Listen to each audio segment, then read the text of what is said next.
Sugar జబ్బును అదుపులో ఉంచుకునేందుకు మనలో చాలామంది చాలా ప్రయత్నాలే చేస్తుంటారు. ఆహారంలో సవాలక్ష పథ్యాలు పాటిస్తుంటారు. ముఖ్యంగా కొంతమంది కాకరకాయను రోజువారీ ఆహారంలో ఒక భాగంగా చేసుకుంటూ ఉంటారు. తరచూ కాకరకాయ జ్యూసును తాగుతుంటారు. కాకరలోని చేదు గుణం రక్తంలో షుగర్ను తగ్గిస్తుందని బలంగా నమ్ముతుంటారు. అసలు ఈ నమ్మకంలో నిజమెంత? కాకరకు నిజంగానే షుగర్ను అదుపు చేసే గుణం ఉందా? ఆసక్తికరమైన ఈ విషయం గురించి డాక్టర్ ఏం చెబుతున్నారో ఇప్పుడు విందాం. డయాబెటీస్కి కాకరకాయకి చాలా దగ్గర సంబంధం ఉంది. చాలామంది చెప్తారు ఆ విషయం.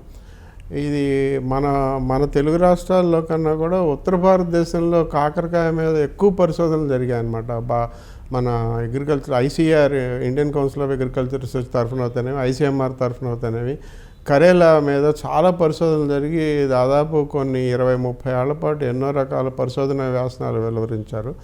మన హైదరాబాద్లోనూ తెలుగు రాష్ట్రాల్లోనూ మెంతుల గురించి ఎక్కువ పరిశోధనలు జరిగాయి. అక్కడంతా కరేలా గురించి ఎక్కువ పరిశోధనలు జరిగాయి అనమాట. దాని నుంచి ఎన్నో రకాల ప్రోటీన్స్ కూడా ఐసోలేట్ చేశారు, బయటకు తీసి దానికి అది కరేలా 1, కరేలా ఏ అలా రకరకాల పేర్లు పెట్టారు. ఎన్నో పరిశోధనలు జరిగి చివరికి కాకరకాయ ఎటువంటి రూపంలో తీసుకున్నా, అది మరి కాకరకాయ మొత్తం తీసుకున్నా, కాకరకాయ రసం తీసుకున్నా, కాకరకాయ ఎక్స్ట్రాక్ట్ దానిలోంచి మనం బయటకు తీసినటువంటి ఈ ప్రోటీన్లు తీసుకున్నా, ఏది తీసుకున్నా కూడా డయాబెటీస్ని మనం నియంత్రణలో ఉంచుకునే అవకాశం లేదు అని చెప్పి దాదాపు కొన్ని దశాబ్దాల పరిశోధనలో తేలింది.